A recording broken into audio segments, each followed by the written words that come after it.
Quelques mots d'introduction déjà. Bonjour à tous et à toutes.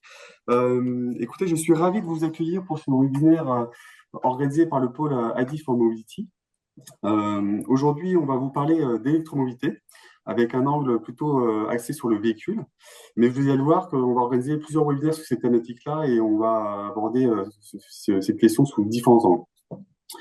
Mais tout d'abord, quelques mots sur le pôle ID for Mobility. Donc, nous sommes un pôle de compétitivité dédié à la mobilité terrestre. On va travailler essentiellement sur trois régions, donc la Bretagne, les Pays de Loire et la Nouvelle-Aquitaine. Et comme tous les pôles, on a des membres, essentiellement des entreprises, mais aussi des laboratoires et des centres techniques.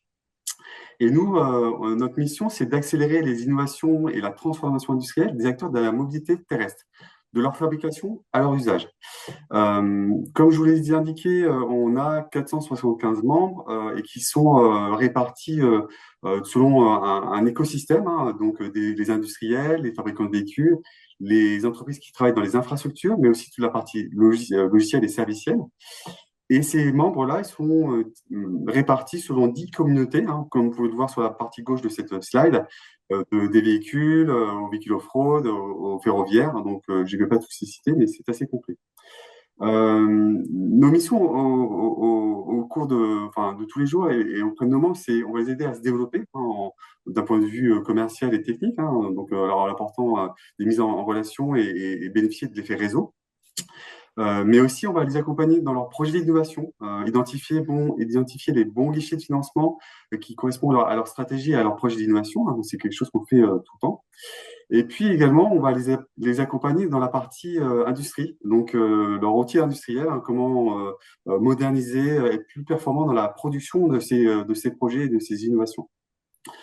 Euh, voilà, donc si jamais vous avez besoin d'informations complémentaires sur ce que fait le pôle et sur nos missions, je vous invite à nous contacter. On est là pour ça, moi et puis l'ensemble de l'équipe.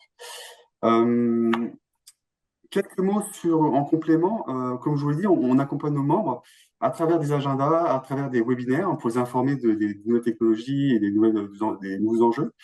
Et ce webinaire, comme je vous l'ai dit, il fait partie d'un cycle de trois webinaires sur l'électromobilité. Donc aujourd'hui, c'est les véhicules.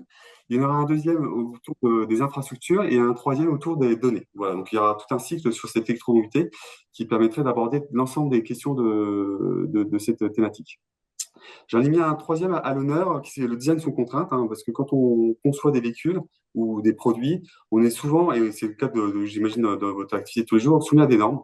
Donc, l'objet de ce rendez-vous, c'est de savoir comment intégrer ces normes et comment concevoir avec et au-delà de ces normes pour être compétitif et avoir un avantage compétitif sur le marché. Euh, un autre point, et là c'est la partie innovation et c'est le travail qu'on fait aussi à travers nos membres, c'est de positionner vos problématiques, vos projets d'innovation, vos stratégies par rapport à des dispositifs de financement. Et là, je vous ai fait une section de trois dispositifs différents pour voir un peu le panel qui existe. Le premier, c'est le CORAN. C'est un appel à projet filière national qui est là pour aider les entreprises à faire des projets de R&D dans les véhicules zéro émission. Donc, c'est un appel national. Le deuxième que j'ai mis à l'honneur, c'est plutôt un appel régional, parce que pour le coup, c'est la région Bretagne qui finance ce dispositif-là, mais il en existe dans toutes les régions, hein, en Pays de Loire et aussi en Nouvelle-Aquitaine. Là, ça va financer des projets collaboratifs, donc à trois partenaires minimum, et au croisement des filières. Donc là, c'est un dispositif régional pour des projets collaboratifs. Et puis, une fois qu'on a un peu balayé les dispositifs régionaux, nationaux, comme le CORA, il y a aussi les appels à projets européens, qui sont aussi intéressants à étudier dans notre stratégie de développement et d'innovation, parce que finalement, ils ont une portée donc, européenne, avec des projets plus long terme, et ça vaut le coup de se pencher sur ce type de questions, parce que ça apporte un vrai plus aux membres. Donc, on est capable de vous accompagner sur ces typologies de financement. De la même manière, contactez-nous, parlez-nous de vos projets, puisqu'on est là pour vous accompagner sur ces sujets-là. Voilà pour l'introduction du pôle à ce qu'on peut faire. On va aller dans le vif du sujet. Aujourd'hui, on va vous parler, comme je vous l'ai dit, d'électromobilité avec un angle plutôt véhicule. Et pour cela, j'ai le plaisir d'avoir invité quatre intervenants qui ont tous des expertises assez pointues dans leur domaine et c'est vachement intéressant de les accueillir aujourd'hui. Parce que finalement, la mobilité en général, et puis la France, on est traversé par des grandes transformations numériques, industrielles, énergétiques. Et quelque part, les véhicules électriques, c'est un peu un objet qui est traversé par ces transformations. Et au-delà du véhicule propre et silencieux qu'on peut voir hein, dans notre vie toujours, de plus en plus, il y a de vrais enjeux techno, il y a de vrais enjeux industriels, et il y a des vrais choix à faire. Et donc, du coup, c'est un peu tout l'objet de ce webinaire et cette série de webinaires, c'est de comprendre ces complexités et de les appréhender dans votre activité de tous les jours. Pour cela, on accueille Laurent Cuvelier d'Adebac, qui nous permettra d'avoir une introduction un peu globale de cet enjeu-là, de prendre un peu de recul et puis de voir un peu les grands enjeux au niveau non mondial de ces thématiques-là. Ensuite, on accueillera Philippe Chanier de Sherpa Engineering, qui là, pour le coup, lui, aura un focus plutôt sur l'architecture du véhicule électrique, et notamment avec un focus sur un projet qui s'appelle IBIS, qui a été mené avec Stellantis, comment concevoir des nouveaux systèmes au sein de véhicules pour gagner en performance.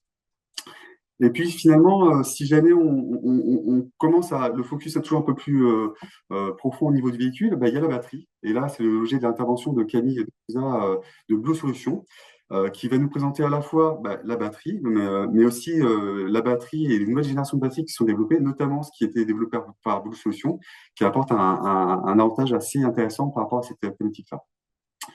Et puis, on terminera par Nassim, qui est plutôt l'intervention plutôt académique de ce webinaire, qui aura la tâche de nous présenter un peu la gestion énergétique et thermique d'un véhicule, qui permettra de prendre un peu un pas sur l'état de l'art de ce qui existe. Voilà.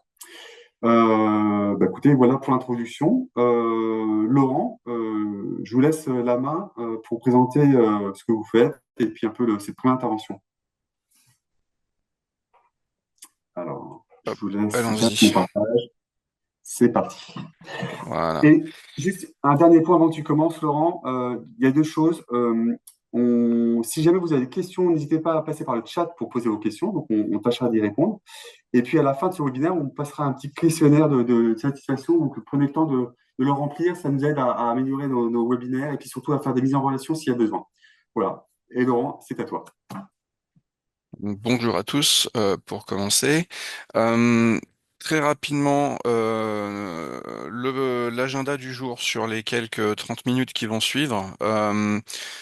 Je vais commencer par vous présenter Ademaquin, parce que la plupart de vous ne savez pas ce que nous faisons. Puis après, on va passer en revue tout ce qui va être marqué, marché EV, infrastructure de charge, donc en Europe principalement. Puis après, une petite vue sur le normatif qui va arriver dans les mois et années qui viennent. Et ensuite, on va se faire vraiment un focus sur la Chine et voir un peu comment la Chine a développé son marché. Et ensuite, on va réouvrir l'histoire un petit peu avec ce qui s'est passé au CES Las Vegas qu'on a pu voir très dernièrement dans les dernières semaines. Voilà. Euh, alors, très rapidement, Ademaquin, Ademaquin, notre travail, c'est de vous aider à accélérer vos cycles de développement produit.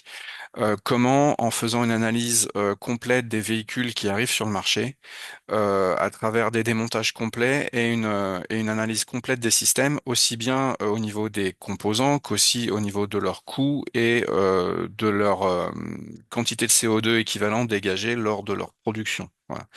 Donc le but, c'est vraiment de pouvoir vous aider à améliorer les productivités des équipes engineering pour pouvoir développer plus vite et à minima au niveau d'état de l'art. Donc voilà, nous sommes répartis sur 11 sites aujourd'hui. On a à peu près 600 clients. On a même à plus, on est à 1200 véhicules dans la base aujourd'hui. Et on rajoute continuellement 60 véhicules par an pour pouvoir continuer à rester au niveau des connaissances et des développements qui sont en cours. Très rapidement, les localisations. Donc, nous sommes situés un peu partout, mais tout a commencé dans l'Aisne, à 1 heure et demie au nord de Paris, où l'aventure a commencé donc il y a 27 ans aujourd'hui. Sinon, du coup, nous achetons de façon locale nos véhicules. Ça veut dire qu'on va avoir des véhicules chinois pour la Chine, achetés en Chine, démontés en Chine, des véhicules chinois pour l'Europe démonté en Europe et ainsi de suite. Donc on a quatre plaques, donc Shanghai, Chennai en Inde, donc Hari en France pour l'Europe, et puis ensuite on a Querétaro au Mexique pour toute la plaque Amérique.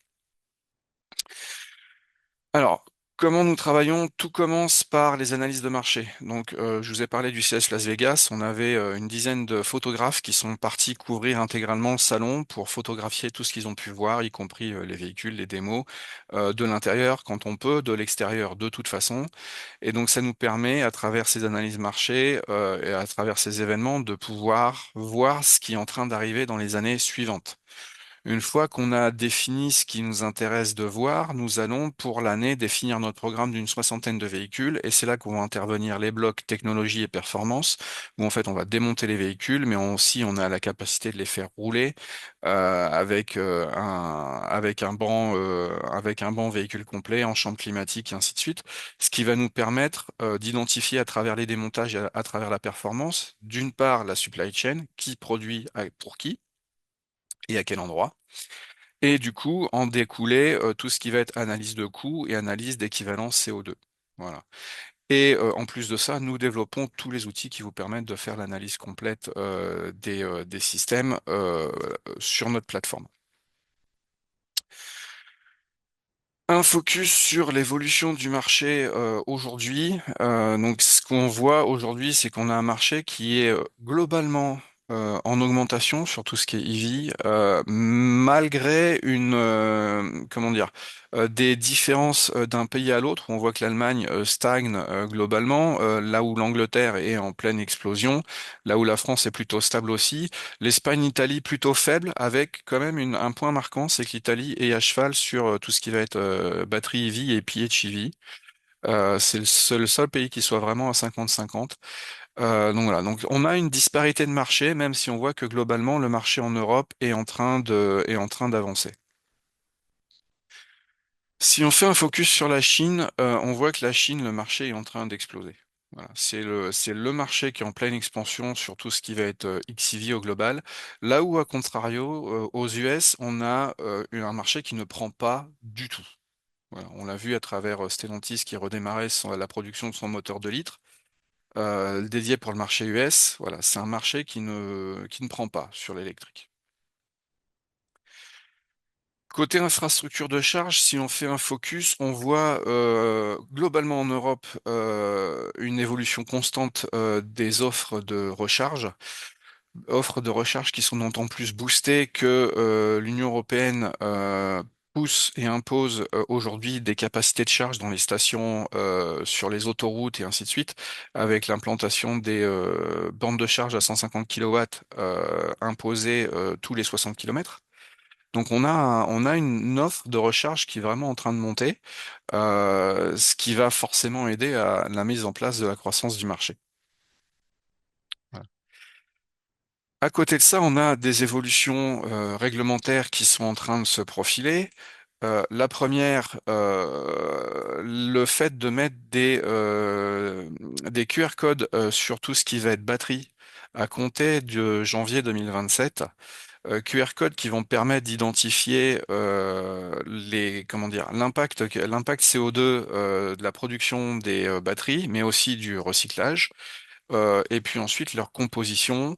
Et ensuite, du coup, on va pouvoir suivre ces batteries, entre guillemets, du puits jusqu'au recyclage. Et donc, on ira bien au-delà de la roue.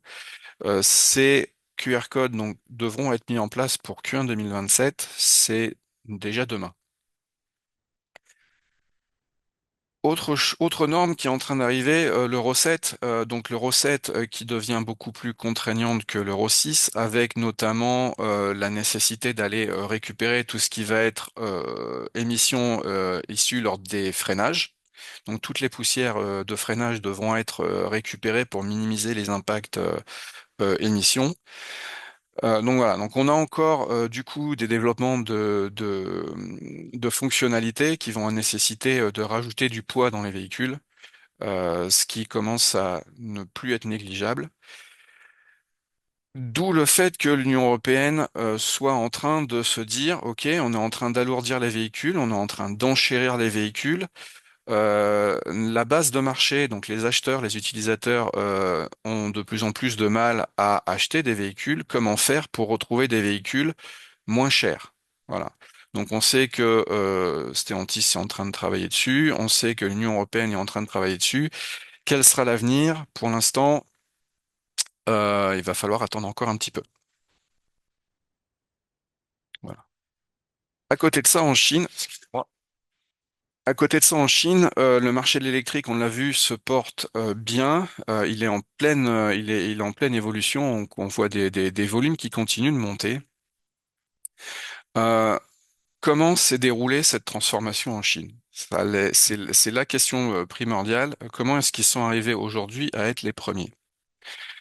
Et en fait, c'est vraiment une évolution qui a commencé il y a longtemps, en quatre étapes. Alors je vais tout passer, toc, voilà. Ça a commencé avec la naissance dans les années 50, avec la copie, tout simplement, de camions russes. La Chine avait besoin de développer ses infrastructures, avait besoin de développer le pays, donc ils ont commencé en copiant des camions russes. Puis après, très rapidement, ils ont fait leurs premiers véhicules, qui étaient des véhicules statutaires, ils étaient réservés pour les fonctionnaires. Donc c'était les Faongqi. Et voilà. Et donc le marché a continué comme ça. Donc ça, là, on est vraiment sur la partie naissance. Et puis ensuite, on a eu une émergence. Le pays a voulu vraiment continuer le développement et ils se sont dit, il faut qu'on fasse appel à des forces extérieures parce qu'on n'a pas forcément les connaissances. C'est comme ça qu'ils ont imposé les joint ventures à 50-50 en 83, ce qui leur a permis de faire des partenariats poussés par les États et par les régions pour pouvoir capter la connaissance, pouvoir produire, voilà, et pour pouvoir construire leurs premières usines et les faire monter en cadence. Donc après l'émergence, on est arrivé sur la troisième phase où là, du coup, on a vraiment vu les marques chinoises arriver. Donc toute la phase fin des années 90 jusqu'à 2009-2010, où là, on a vraiment vu l'apparition du marché en Chine et non seulement en Chine, mais aussi sur la scène internationale à travers la Chine qui rejoint l'Organisation mondiale du commerce et ainsi de suite. Et aujourd'hui, donc depuis les années 2010, le marché est arrivé à maturité et on le voit à travers aujourd'hui l'émergence de ces véhicules, non plus seulement en Chine, mais aussi sur tous les marchés, dont l'Europe. Voilà. Le moment tournant, on va le voir sur la slide juste après, ça a été 2018. Comment sont organisés, enfin comment dire, quelle est la cartographie un peu des différents constructeurs? Alors, ce qu'il faut voir aujourd'hui, c'est qu'on a à peu près 150 marques en Chine. Le marché ne s'est toujours pas rationalisé, contrairement aux pays européens où on va avoir 1, 2, 3 constructeurs par pays maximum. Ils sont toujours à 150. Je le dis de façon un peu ironique, hein, j'ai pas les chiffres en tête, mais vous en avez 7 qui meurent par jour, vous en avez 7 qui se recréent par jour. Voilà. Donc on a vraiment un marché qui est encore très très dynamique et qui n'est pas rationalisé. On a quatre typologies aujourd'hui de sociétés. On a donc les sociétés qui sont toujours détenues par l'État. Donc dans les noms connus, vous allez avoir Chery, vous allez avoir BAIC, vous allez avoir Dongfeng et ainsi de suite. Vous avez ensuite toutes les sociétés qui sont détenues par fonds privés. Alors là, qui commence à arriver en Europe, on va retrouver par exemple Geely, BYD, NIO, Leapmotor. Voilà, Great Wall aussi, qui est très très très connu, pas directement sous son nom, mais pour d'autres partenariats. Et à côté de ça, on va avoir toutes les joint ventures qui existent toujours, soit une société chinoise avec une société étrangère, donc c'est principalement ce qu'on va retrouver avec FAW et GAC. Et les joint ventures sino-chinoises, donc un constructeur chinois avec des partenaires chinois. Donc ça va être Avatar, ça va être Aito, ça va être IM. Ce qu'on voit en parallèle, c'est que on a une décroissance très forte des marques non chinoises sur le marché chinois. Donc aujourd'hui, les marques chinoises sont en train de prendre tout le marché chinois. La rationalisation va forcément apparaître puisqu'ils vont pas pouvoir rester sur un marché totalement occupé par les marques chinoises avec 150 marques. Donc il va y avoir du mouvement quand, pour l'instant, personne ne peut le prédire. Je vous parlais de 2018. Donc 2018, ça a été une année charnière. C'est à cette année-là que le gouvernement chinois a décidé de rendre la règle des joint ventures à 50-50 obsolète. Donc ça veut dire que toute société étrangère peut venir investir à plus de 50% en Chine. C'est ce qu'a fait Tesla, par exemple, en créant son usine chinoise détenue à 100%. Alors aujourd'hui, ce qu'il faut bien comprendre, c'est que un client chinois n'a pas du tout les mêmes attentes qu'un client européen en termes de qualité perçue et de qualité attendue. Euh, de façon toujours un peu humoristique, on va dire qu'un Chinois achète son véhicule comme il achète le dernier smartphone qui vient de sortir. Il y a un côté statutaire d'avoir les toutes dernières fonctionnalités. Si le véhicule n'est pas parfait, si on se rend compte au bout d'un an qu'on commence à avoir des plastiques qui bullent ou qui deviennent grisâtres, c'est pas forcément grave, dans le sens où de toute façon, au bout de 2 ou 3 ans, le Chinois va racheter le dernier véhicule qui vient de sortir. Voilà. Donc il y a un marché qui est en plein mouvement. Et donc du coup, il y a vraiment cette dynamique, on l'a vu à travers les volumes précédemment, cette dynamique d'achat et de renouvellement des véhicules sur le marché. Voilà. À côté de ça, on voit du coup les marques chinoises qui arrivent en Europe. Alors, on le voit très bien aujourd'hui à travers BYD, qui est plutôt bien implanté. On le voit très bien avec NIO, qui vient de lancer la Firefly, qui est dédiée à l'Europe. Voilà. Leapmotor avec son partenariat à travers Stellantis, qui s'est ouvert la porte des concessionnaires européens. Et ce qu'on voit, c'est que on a une part de véhicules chinois qui augmente tout doucement depuis 2022, part qui est encore relativement faible, mais qui commence à devenir équivalente à ce qu'on peut voir sur les marques japonaises. Voilà. Alors, je pourrais continuer comme ça pendant très très très longtemps. On pourrait parler des tendances gigacasting, des tendances d'intégration motorisation, des nouvelles sorties de capacité de batterie en Chine. On pourrait parler aussi des tendances de sièges avec les sièges 0G. Voilà, donc il y a aussi un très fort développement sur tout ce qui va être ADAS. Si vous avez des besoins, si vous avez des questions, n'hésitez pas à me recontacter plus tard. On aura l'occasion d'en parler. On a voilà tout un tas d'analyses qui sont déjà prêtes qu'on pourra partager avec vous. L'idée aussi, c'est de pouvoir un peu ouvrir sur ce qui est en train de se passer. Donc, je vous l'ai dit, on a couvert le CES de Las Vegas. Alors, c'est un sujet que qu'on va voir juste après avec Camille Dessouza et Blue Solution. On a des annonces officielles qui ont été faites sur les lancements des batteries solides qu'on attend depuis longtemps et qui sont en train d'arriver sur le marché. Mais on a vu aussi énormément de choses sur le CES de Las Vegas. On a vu notamment pas mal de choses sur tout ce qui va être ADAS avec les systèmes de caméra. On a vu énormément de choses aussi avec toujours sur ce qui est véhicule autonome, les volants rétractables, les doubles joints de cardan pour améliorer les rayons de braquage, plein de choses en termes aussi de confort. Sur tout ce qui va être intérieur, il y a eu plein de focus sur tout ce qui est écran embarqué, notamment les premiers écrans multicurves qui sont assez impressionnants. Le lighting, on a vu plein de d'évolutions en ce moment sur le lighting, notamment avec tout ce qui va être éclairage LED. Alors là, vous voyez aujourd'hui, il gèle.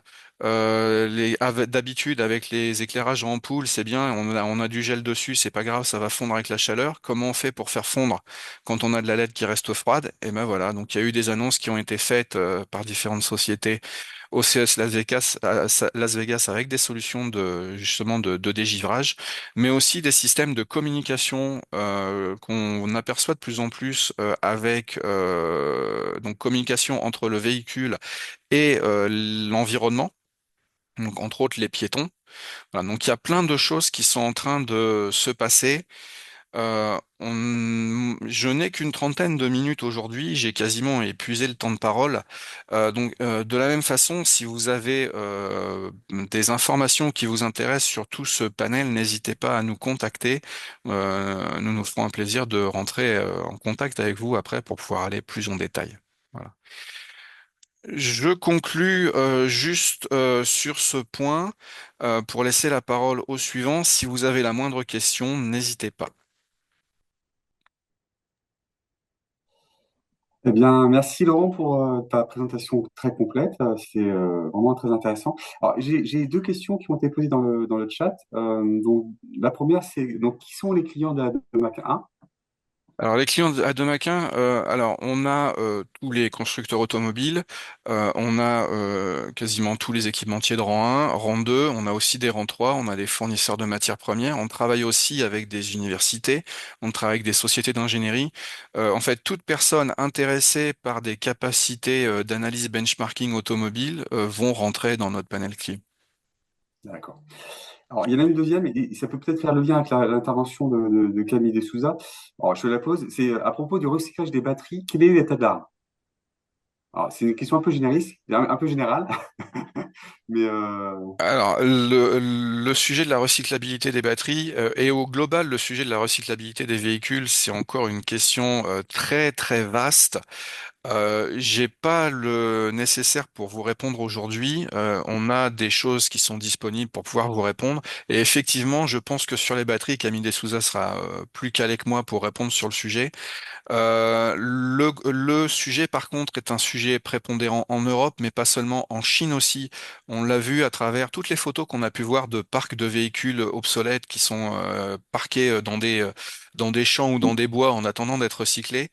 C'est vraiment un sujet de fond. On l'a vu aussi à travers l'annonce des QR codes pour janvier 2027. C'est un sujet très important qui, je pense, aujourd'hui n'est pas assez pris en compte et c'est pour ça que l'Union européenne pousse. Voilà. J'espère qu'on aura l'occasion d'en parler plus en détail. N'hésitez pas à me contacter. On peut ouvrir la discussion là-dessus et voir ce qu'on a chez nous en termes d'analyse. d'accord.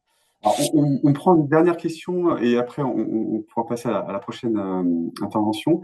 Alors, donc du coup, c'est donc sur les véhicules chinois vendus en France, vous dites que le gros des clients chinois change de véhicule tous les 2 ou 3 ans, comme le Oui, smartphone. Donc la durabilité n'est pas peut-être pas au rendez-vous. Attendez, ça bouge. oui. Pensez-vous que les nouveaux véhicules orientés premium comme BYD ont la capacité à vieillir aussi bien vieillir que les véhicules de nos marques historiques? Et à l'opposé, en Europe, dans les années 90, on achetait allemand pour la durabilité. Le tableau de bord ne vivrait pas après 5 ans d'usage. Donc, Alors, pour répondre à la question de façon plus globale, on a des analyses complètes. Par exemple, l'évolution de la BYD Seal entre le modèle Chine et le modèle Europe pour voir tout ce qui a été fait en termes d'amélioration pour la prise en compte à la fois du crash, mais aussi la prise en compte de la qualité perçue avec les attendus européens, notamment avec l'ajout de capacités de batterie plus importantes dans les véhicules, avec éventuellement des moteurs électriques plus puissants pour avoir un confort de conduite qui est plus aligné avec les attentes européennes. Donc ça, on a fait l'analyse, on a fait l'analyse sur une BYD Seal, on a fait une analyse sur d'autres véhicules, et ça, c'est des choses qu'on peut fournir. Il y a vraiment une prise en compte à la fois du normatif européen, mais aussi de la qualité perçue attendue européenne. Voilà, donc il y a ça, c'est pris en compte. On a fait aussi rouler une BYD de façon intensive sur notre centre de performance avec véhicule qui a des résultats qui sont assez bluffants. Voilà.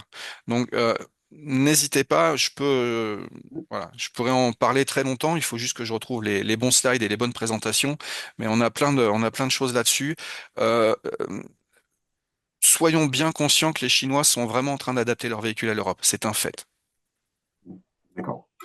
Bon, merci Laurent. C'est vrai qu'on peut en parler pendant des heures, hein, des sujets comme ça. Néanmoins, on a on a d'autres interventions. Donc, de toute manière, donc, dans le questionnaire de satisfaction à la fin du webinaire, on peut faire des mises en relation. Donc, s'il y a des gens qui souhaitent avoir tes coordonnées, on le fera avec plaisir. Et Vous les puis, aviez c'est là ça. aussi sur le dernier Voilà. slide, donc n'hésitez pas. Voilà. Du coup, on va pouvoir passer à la seconde intervention. Donc, rentrer un petit peu plus au cœur du véhicule avec Philippe. Philippe, tu peux éventuellement partager ta présentation. Euh, donc, voilà, le temps qu'elle arrive. Donc, toi, tu travailles chez Sharp Engineering. Je te laisse mettre ta présentation en plein écran. Et puis, dès que tu es prêt, tu peux intervenir. Tu Voilà. peux commencer. Voilà, Est-ce qu'elle est en plein écran? c'est parfait. Et on C'est t'entend parfait. parfaitement. Ouais. Bon, très bien. Ouais, je vais me rapprocher quand même un peu. Bon, moi, c'est Philippe Fiani, société Sherpa Engineering. En 2 mots, parce que j'ai pas prévu en fait des slides sur la présentation de Sherpa. Donc, Sherpa, c'est une PME 200 personnes aujourd'hui, donc c'est une ME plutôt qu'une PME, qui travaille dans le numérique.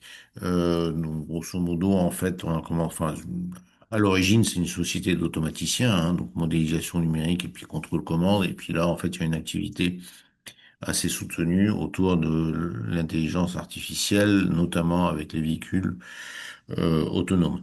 Donc, principalement, notre activité, notre marché, c'est dans le transport automobile principalement, mais aussi aéronautique, rail, et puis un peu naval aussi. Voilà, en fait, grosso modo. Donc là, ce que je vais vous présenter, c'est effectivement rentrer dans la chaîne de traction du véhicule. Alors, je vais pas être faire une présentation très générique, mais plus présenter un projet de R&D assez original, donc qui est nommé IBIS, hein, donc pour Intelligent Battery Integrated System, qui s'est focalisé sur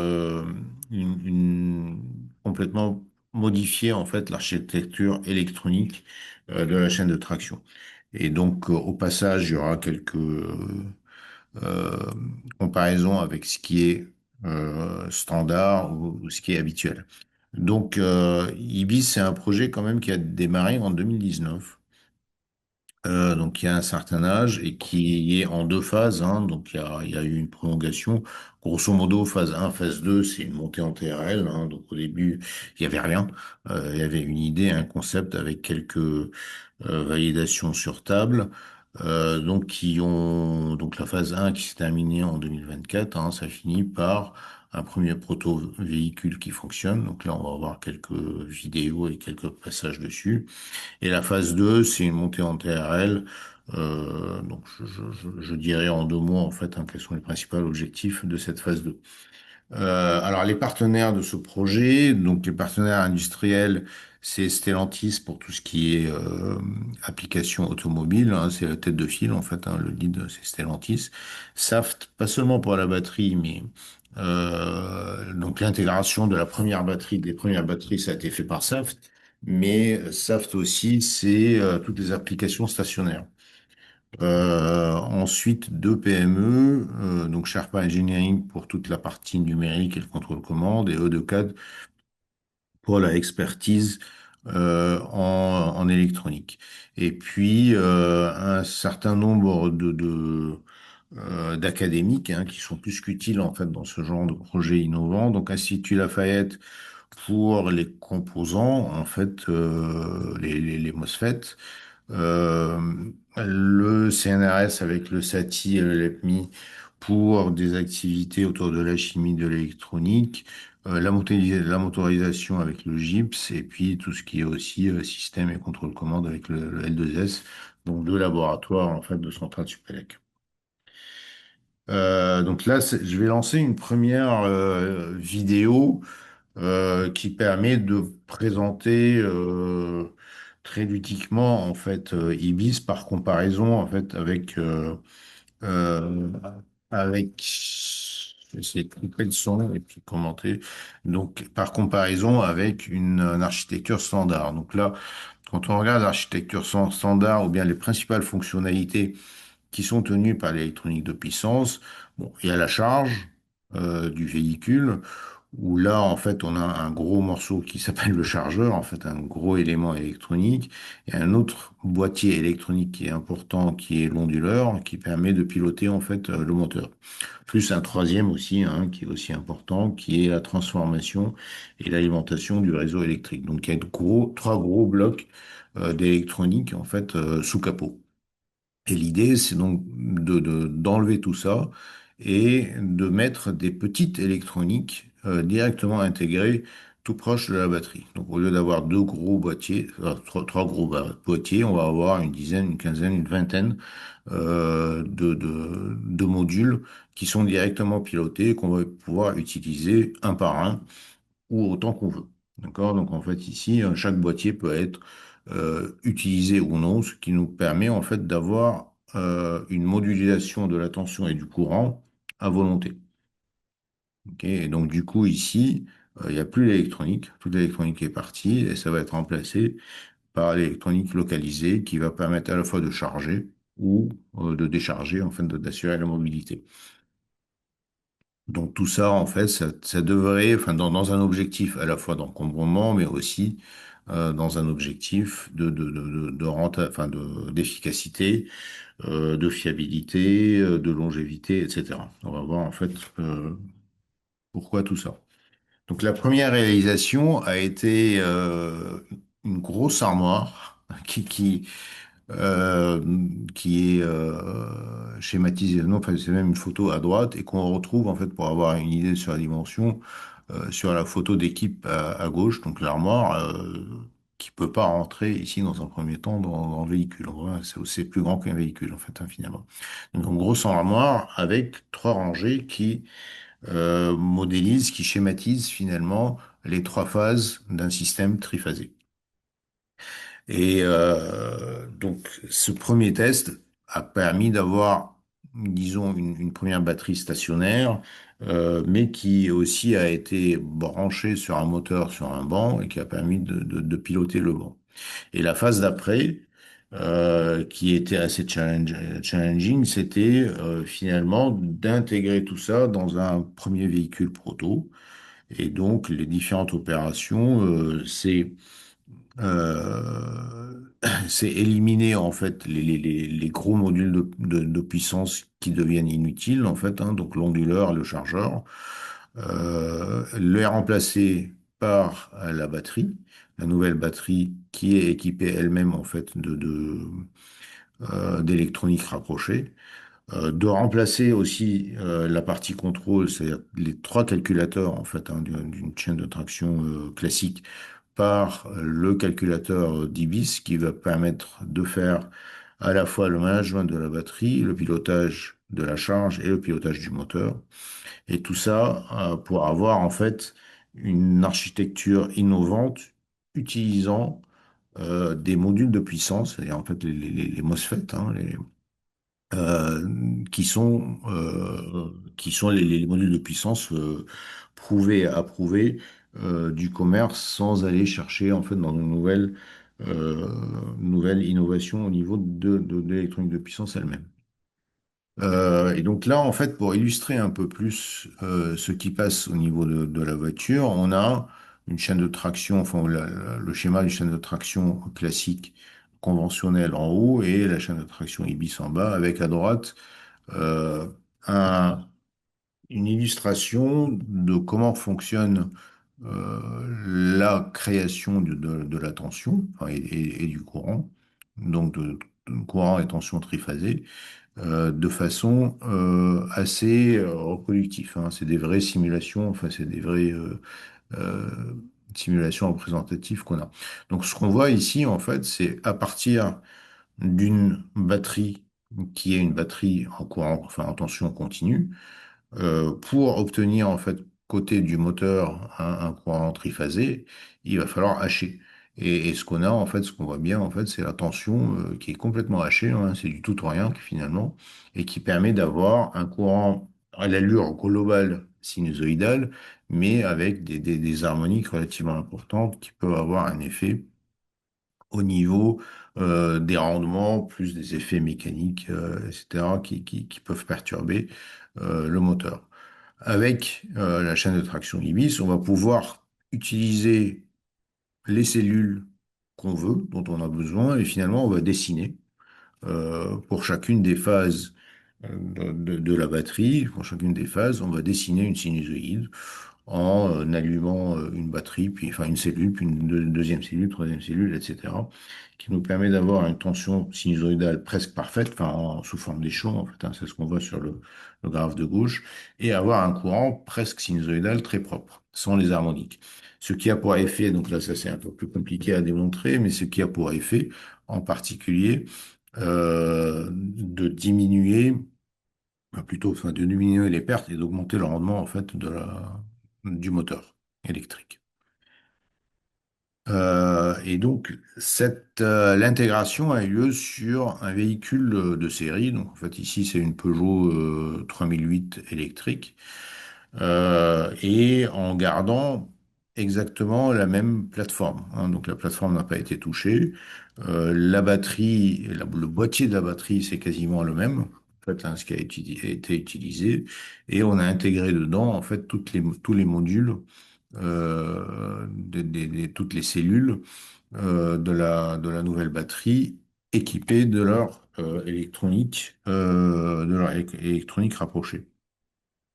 Et là, une autre vidéo qui est aussi intéressante, mais qui est très proche de la batterie pour voir en fait a été fabriqué et intégré ce module, à la fois chimie, batterie et électronique. Donc, dans un module de ce type-là, il y a une douzaine de cellules de batterie avec en premier lieu, en fait, les modules, enfin les cartes de puissance, donc qui permet d'allumer et d'éteindre finalement la batterie, en quelque sorte, hein. C'est du on-off sur la batterie, qui va se faire à une vitesse très grande, des microsecondes, comme le montrent un peu ici les simulations. Et ensuite, il y a eu donc la fabrication, en fait, là on voit en fait une carte de pilotage de chacun des modules, la fabrication des modules. Là, on n'est pas en série, hein, donc c'est une fabrication prototype, hein. Pour l'instant, il y a une seule batterie de ce type-là qui a été fabriquée. La fabrication des différents modules.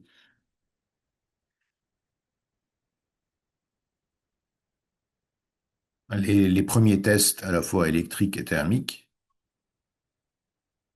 Et l'intégration, donc dans un boîtier qui est à la même taille, sauf la hauteur, on le verra après, à la même taille que la batterie originale du véhicule série, donc 3008. Et voici en fait hein, la batterie finale qui a été obtenue, qui est installée sur le véhicule et donc implémentation dans le véhicule. Et puis les premiers essais, même là la voiture elle est sur autoroute, avec une IHM, développement d'une IHM spécifique qui n'est pas uniquement pour être ludique, mais en fait ça permet aussi en fait d'avoir les premiers, disons, débugages et surveillance en fait de ce système. Donc le véhicule est opérationnel avec des performances équivalentes au véhicule de série. Donc là, en fait, on a une montée en puissance équivalente. Et puis, il y a eu des tests donc comparatifs sur des cycles classiques de WLTC. Donc là, en fait, le véhicule a été mis sur banc à rouleau et on montrait déjà des gains à la fois en cycle donc d'utilisation de WLTC, donc un gain d'à peu près d'environ 10%, et surtout en fait un gain en charge avec des rendements en fait qui sont vraiment extraordinaires en fait hein, pour des puissances relativement élevées. On a des rendements supérieurs à 95-96%. Et donc les principaux gains de ça, en fait, hein, c'est ce qui était attendu. Bon, il y a un gain au niveau encombrement qui est assez important, mais il y a un gain aussi au niveau donc du cycle de vie, en fait, hein, du temps de vie de la batterie. Pourquoi? Parce que euh, les différentes batteries sont utilisées euh, à faible tension. Donc, il y a pas une utilisation brusque, disons, de chacune des cellules. Il y a un contrôle qui est relativement optimal, entre guillemets, intelligent, qui permet d'utiliser les bonnes cellules au bon moment et qui permet en fait d'augmenter en fait hein, la durée de vie d'une cellule. Il y a théoriquement, donc ça a été testé aussi en fait une fiabilité qui a été augmentée avec un facteur 3, quoi, ce qui est pas négligeable au niveau de l'électronique. Un point qui est très important aujourd'hui, en fait, au niveau de la maintenance et de la safety, lorsqu'on a une batterie standard, il y a 400 volts, bientôt 800 volts, qui se promènent avec une énergie considérable. C'est-à-dire, si on met les mains dedans, enfin, c'est un véhicule qui peut faire Paris-Marseille. Donc voilà, si on met on peut récupérer cette énergie en mettant les mains dedans. Donc en fait, il y a une procédure de sécurité qui est très importante pour intervenir sur les batteries standards. Côté Ibis, dans la mesure où chacune des cellules est pilotée, c'est 0 volt. Donc on peut manipuler relativement facilement. Donc là, en fait, dans le processus de maintenance, on a une facilité beaucoup plus importante. Les modules peuvent être réparés une par une. Aujourd'hui, quand il y a un défaut sur une batterie, sur une des cellules de la batterie, toute la batterie doit être changée.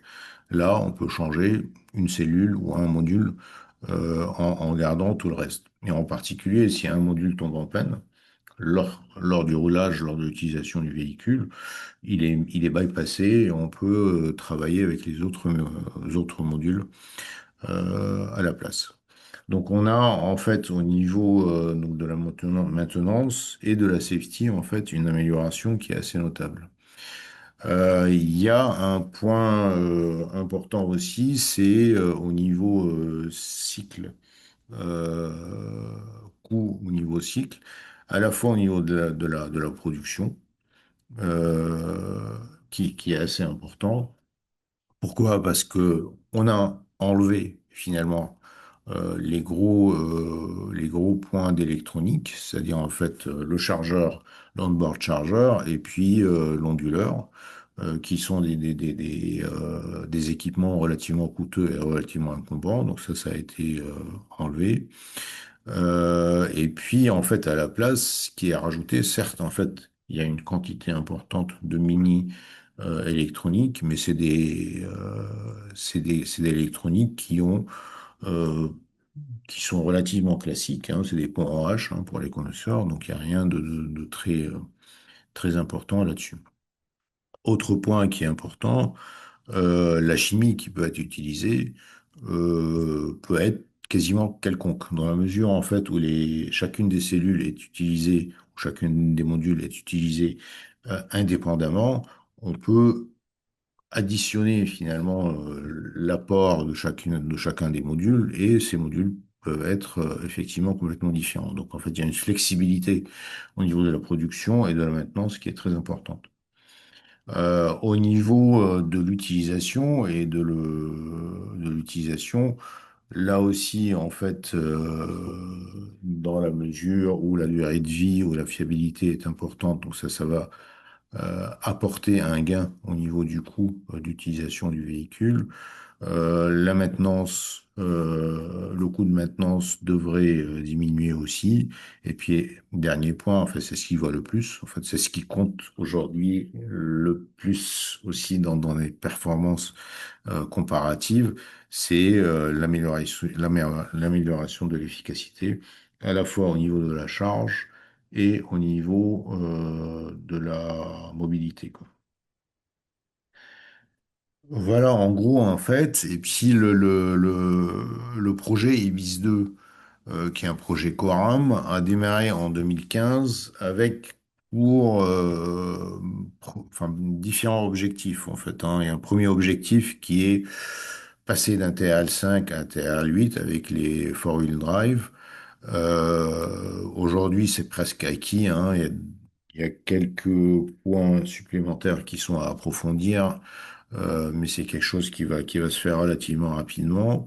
Et ensuite, les autres points, c'est un peu, enfin, c'est généraliser en fait la technologie pour s'adapter aux différentes architectures véhicules de chaîne de traction, en particulier le all-wheel drive, hein, comment faire avec deux moteurs. Comment faire si on a un véhicule hybride avec pile à combustible, etc. Ce genre en fait d'options, de configuration qui doivent être pris en compte et traités. En parallèle, et ça c'est un peu l'action de Saft hein, dans le projet Ibis 2, c'est mettre en place en fait une première installation stationnaire de 2 mégawatts, de 2 mégawattheures. Et là, la difficulté, c'est voilà comment se comporte le système en mettant plusieurs batteries Ibis en série en parallèle et comment arriver à piloter tout ça. Donc là, c'est une montée euh, en dimension qui est relativement intéressante. Autre point, je dirais, c'est des points d'approfondissement à la fois au niveau de l'architecture électrique, l'utilisation des MOSFET qui sont avec des meilleurs rendements, enfin c'est l'amélioration de la robustesse, de la fiabilité, voire en fait l'utilisation du GaN, est-ce que l'utilisation de GaN peut être intéressante? Quid de la recharge rapide? Aujourd'hui, côté chargeur, et dans la mesure en fait où c'est la même électronique en fait, hein, recharge et puis roulage, c'est la même chose en fait hein, pour Ibis. Pour le roulage, on peut monter au-dessus de 100, 150 kilowatts. Donc aujourd'hui pour la charge, on peut le faire aussi théoriquement. Le frein, ça va être un peu la thermique et puis le vieillissement de la batterie. Donc quel va être donc le frein n'est plus électronique aujourd'hui pour monter avec une charge rapide. Donc voilà, les prochaines étapes euh, qui vont se voir, c'est Mm. monter en TRL, essayer de baisser les coûts, essayer d'améliorer l'encombrement, travailler sur l'électronique, la robustesse, et puis les fonctionnalités de charge et de roulage. Voilà. Grosso modo, un tour rapide sur la technologie Ibis. Écoute, merci Philippe pour ta présentation, c'était complet et très intéressant. On a quelques questions par rapport à ta présentation, donc je vais te les poser. Donc, il y en a en partie que tu as déjà répondu. Donc, déjà, la première est-ce que le système IBIS est compatible avec la recharge d'ici? Alors, j'imagine que oui, mais que la Oui, oui, présentation là, oui. ouais, ouais, ouais, c'est compatible avec le char DC. En fait, quelque part, techniquement, il suffit d'ouvrir tous les contacts, enfin tous les ponts H, et puis on aura une charge Ok, DC. très bien. Deuxième question. Donc, au-delà de la simplification de la hardware de l'architecture, alors tu en as parlé, mais quels sont les gains de performance en termes de recharge plus rapide, moins de chaleur? Est-ce que tu as des chiffres à Au, apporter ou au- est-ce au niveau chaleur, on n'a pas de. Au niveau thermique, il n'y a pas de. Enfin, il y a une modification de la thermique et du système de refroidissement, dans le sens où on enlève l'électronique d'un côté et le refroidissement du côté, on le met dans un autre. Mais bilan chaleur, c'est le bilan rendement, donc on passe de 90 aujourd'hui à 95, ce qui est quand même assez important au niveau du rendement. Donc on a un gain d'environ 10% au niveau de d'accord? la recharge, mais pas tellement en thermique. En thermique, il n'y a pas disons, d'impact très important. Ok. Alors, une question un peu technique. Est-ce que les nouvelles générations de silicium peuvent améliorer les performances? Alors, SiC, GaN, est-ce que tu as la réponse ou est-ce que c'est... C'est un point qui est à l'étude. C'est un hmm, point qui est à l'étude. Alors, l'importance du GaN, c'était la montée en tension. hmm, Euh, et peut-être aussi des rendements différents. Alors aujourd'hui, enfin, ça c'est moins évident. Alors la montée en tension, quelque part, nous intéresse moins dans Ibis parce que finalement, l'électronique de puissance qui est utilisée, elle est face à des tensions relativement faibles. C'est-à-dire le module qui est piloté aujourd'hui, il est à 24 volts. hmm. Donc il n'y a pas le besoin important donc d'utiliser le GaN pour une montée en tension à 400-800 volts. Le 400-800 volts n'existe pas. Enfin, c'est une somme de petites volts aujourd'hui. Voilà. Et donc, par contre, oui, on va regarder ça pour voir les aspects rendement, les aspects thermiques, etc. Ok. Donc, c'est dans le Alors, programme. on a plein d'autres questions. Je pense pas qu'on aura le temps de prendre toutes les questions, parce que je vois qu'il y en a aussi dans la partie Q&A et dans la partie discussion. Je t'en pose une dernière, puis on passera à la question suivante. Je te propose pour les questions qu'on n'aura pas le temps de traiter aujourd'hui, soit on fera à la fin, soit on les traitera par mail. Ouais. Existe-t-il au niveau de la cellule ou de la batterie des solutions de capteurs wireless pour le monitoring ou le rééquilibrage? Alors, le rééquilibrage aujourd'hui est fait sous forme de soft. Dans la mesure où on pilote les cellules une par une, on va utiliser celles qui sont le moins chargées pour la charger en Cela premier ou et est-ce que celle c'est qui des est... capteurs wireless? Pardon? Les capteurs, est-ce qu'ils sont sans fil wireless Non, ou est-ce qu'ils sont... non, non, les capteurs aujourd'hui ne sont pas wireless, non. D'accord, ok. Bon, je vois quelques autres questions, mais je pense qu'il faut qu'on avance dans notre webinaire parce qu'il y a deux autres présentations. Si j'ai le temps, on les prendra à la fin, puis sinon on les répondra par écrit, hein. Donc merci pour ton intervention, Philippe, c'était très intéressant. On va pouvoir passer à... Et c'est vrai que du coup, tu as parlé de pilotage de batterie et tu as dit que c'était compatible toute chimie, si j'ai bien compris. Ouais, ouais, Donc, ouais. on va pouvoir avancer et passer la parole à Camille, qui va nous parler justement de ce sujet-là avec une techno qui a été développée par Blue Solutions. Et voilà. Donc, Camille, est-ce que je vois que tu partages ton écran? C'est très bien. Tu peux la mettre en plein écran. Bah, c'est parfait. Écoute, je te laisse la main pour faire ta présentation. Merci Pierre. Donc, bonjour à toutes et à tous. Je m'appelle Camille De Souza et je suis Technical Marketing Manager à Blue Solution, une société qui conçoit et fabrique des cellules de batterie. Donc aujourd'hui, on va se consacrer essentiellement aux batteries à électrolyte solide, donc les batteries solides plus communément appelées solid state battery et à l'acronyme SSB. Donc, dans un premier temps, on reviendra rapidement en fait sur l'écosystème des batteries lithium-ion et les évolutions les concernant. Puis, on se concentrera vraiment sur l'écosystème des solid-state batteries et des dynamiques qui s'y dessinent. Alors, malheureusement, j'avais pas prévu de parler de recyclage pendant cette présentation, mais je peux peut-être faire une aparté maintenant. Donc, vis-à-vis de l'état de l'art, c'est un petit peu compliqué à balayer parce que c'est un sujet vaste. Ce qu'il faut savoir, c'est que aujourd'hui, l'Union européenne a sorti des régulations afin d'encadrer cela. Et à l'horizon 2030, il y a des exigences de recyclabilité au niveau du pack, mais également au niveau de la cellule. Donc, on parle d'une exigence il faut pouvoir recycler X% de la cellule, mais il y a également des exigences en fait de contenu recyclé dans la cellule. Donc par exemple, ça peut être en 2030, il faudra X% de lithium recyclé dans la cellule. Donc tout l'écosystème en fait pour pouvoir avoir ces matériaux recyclés ou même recycler les cellules se met en place donc plus doucement en Europe, mais est déjà en place en Chine. Et on peut dès lors, on commence à pouvoir acheter de la matière recyclée, mais évidemment, c'est un coût plus élevé. Donc voilà, ça c'était pour répondre à la question. Alors j'espère que j'y ai répondu. Bon, voilà. Et pour compléter également la réponse de Philippe sur les capteurs au niveau des cellules pour les monitorer, alors ça c'est un peu prématuré. Sont des sujets qui commencent à sortir, qui pas en cours de développement, mais plus en screening. Et c'est ce qu'on va appeler des smart cells. Donc, à savoir intégrer des cellules pour les monitorer, mais également pouvoir prédire, en fait, leur vieillissement ou si un phénomène redouté peut arriver. Voilà. Bon, du coup, si j'ai répondu aux questions, je vais me concentrer sur la présentation. Donc, revenons rapidement sur le marché un petit peu des batteries.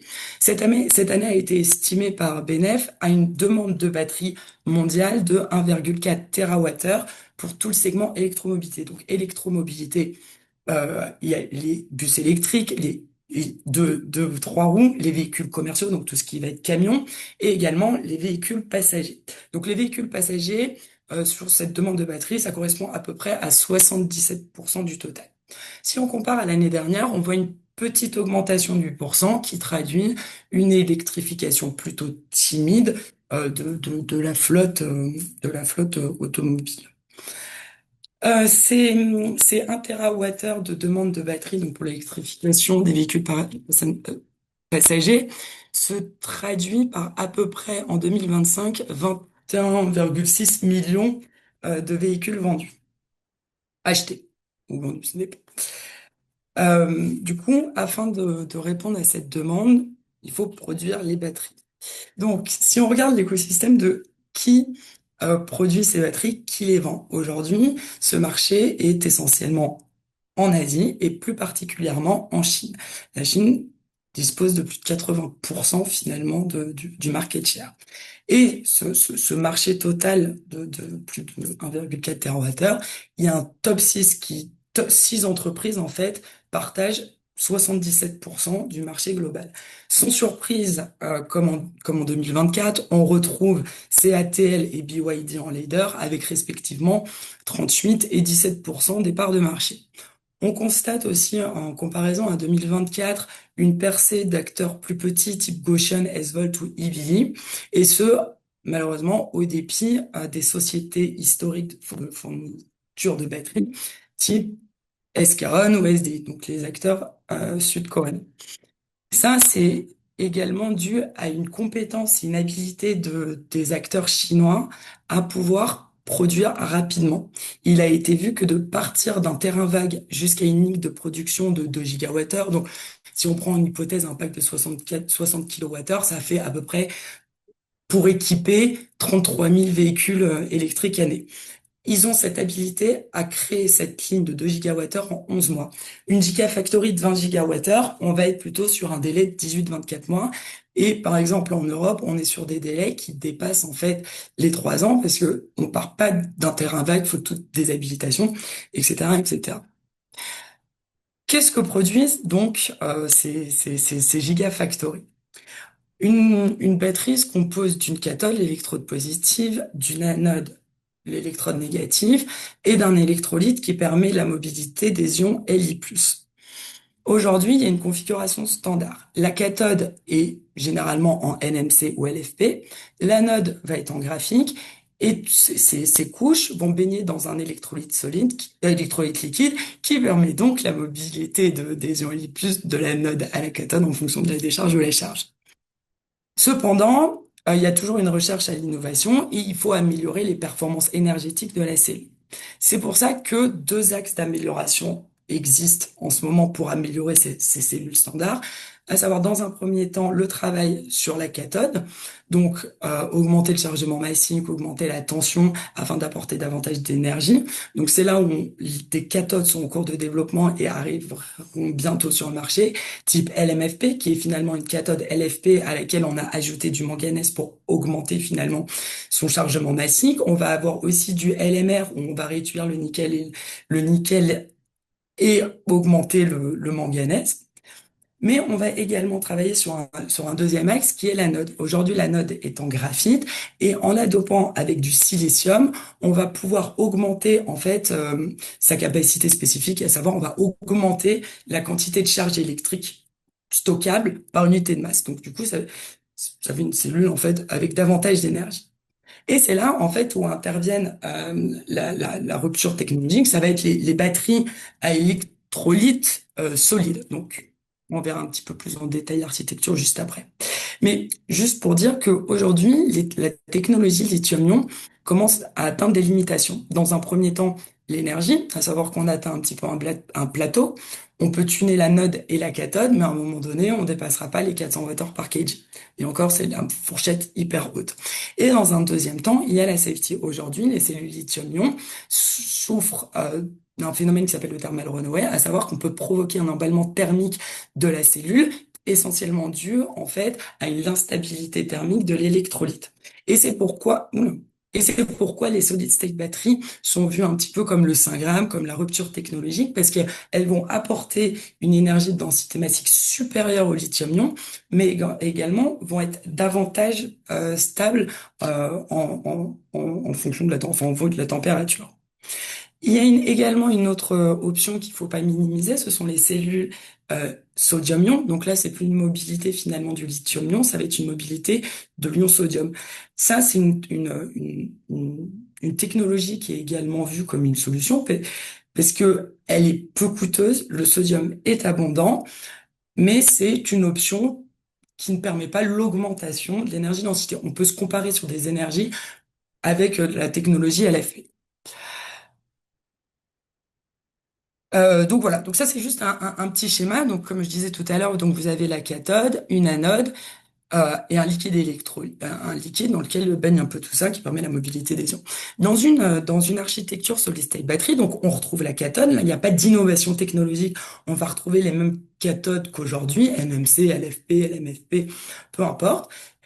On va avoir donc cette fois-ci un électrolyte solide, donc qui va permettre de diminuer le poids de la cellule et qui va permettre de contenir davantage d'énergie. On travaille également au niveau anode, où là, on va utiliser des anodes graphite dopé silicium ou des anodes en lithium métal. L'avantage du lithium métal, c'est qu'elle a une capacité spécifique bien supérieure, 3 à 4 fois supérieure au graphite, donc du coup, permet vulgairement de retenir plus d'énergie et d'avoir une cellule plus conséquente. Comme on a un électrolyte solide, on n'a plus cette instabilité du liquide électrolyte et en conséquent, la cellule est plus safe parce qu'on ne craint plus l'événement redouté de l'emballement thermique. Bien que vu comme Saint Graal, cette technologie solid state battery ne remplacera pas les lithium-ion. Aujourd'hui, toutes les technologies vont coexister. On note une pénétration de ces solid state batteries d'à peu près 7% en 2030 et à l'horizon 2035, à peu près 10%. Blue Solution se positionne comme un fabricant de solid state battery avancé, notamment parce qu'il s'agit d'un des pionniers en fait des solid state battery. On possède une connaissance R&D là-dessus assez conséquente et car on fabrique en série depuis 2011 des solid batteries, finalement, on maîtrise également le process. Donc Blue Solution, c'est à peu près 400 personnes, 500 brevets. Nous sommes en France, mais également au Canada. On dispose de laboratoires de R&D, mais également de lignes de production. Voilà. Donc, qu'est-ce qu'on fait concrètement? Nous concevons et fabriquons des cellules assemblées en modules pour faire des packs. Aujourd'hui, avant-hier plutôt, ces packs ont équipé des véhicules. En 2011, les Blue Cars, plus connus au travers du réseau de véhicules partagés Autolim. En 2015, ces packs ont commencé à équiper des bus Blue Bus. Et en 2011, Daimler a équipé ses e-Cetario avec cette solution. Néanmoins, elle souffre de 2 points faibles, à savoir que pour fonctionner, il faut que la cellule, le pack, soit à 80 degrés, et de surcroît, la charge se fait en 5 heures. Ce qui aujourd'hui n'est pas acceptable dans l'électromobilité. Il faut un produit qui fonctionne à température ambiante et également qui fasse à minima de la fast charge, donc du 3C. C'est la raison pour laquelle les équipes de Blue Solution ont activement travaillé ces dernières années à sortir un produit répondant aux demandes de l'électrification. Donc, c'est ainsi que la Gen 4 est sortie. Donc, nous, on a une cathode, on peut choisir soit NMC, LMFP ou LFP. Notre électrolyte va être du type polymère et on utilise une anode en lithium métal. Cette solution présente des chiffres aujourd'hui plutôt conséquents, à savoir qu'avec une cathode NMC, on va être à 450 Wh par kilo, là où en lithium-ion conventionnel, on va être sur une fourchette entre 220 et 280 Wh par kg. En LMFP, on sera à 350 et en LFP, on sera à 315, là où le lithium-ion conventionnel sera entre 150 et 170 Wh par kg. Évidemment, dans cet écosystème, on n'est pas les seuls à travailler sur le développement de solid state battery. On retrouve pas mal de sociétés qui vont travailler à 100% sur les solid state battery. En Europe, on va avoir Basevolt, nous-mêmes. Aux États-Unis, pour citer les plus connus, on va avoir Factorial et QuantumScape qui sont soutenus par de forts OEM respectivement, donc Stellantis et Mercedes pour Factorial et Volkswagen pour QuantumScape. Et en Chine, sans surprise, on va avoir beaucoup plus de compagnies qui vont se dédier à ce travail. Aujourd'hui, ce qu'on voit sur la technologie, comment ça se dessine, quelles vont être les architectures. On voit une cathode en NMC, l'électrolyte, il peut être polymère, oxyde ou sulfide, et en anode, on va avoir des anodes graphite dopé silicium ou lithium métal. Dans ce paysage, n'oublions pas que les acteurs historiques travaillent activement dessus. et surtout en Chine.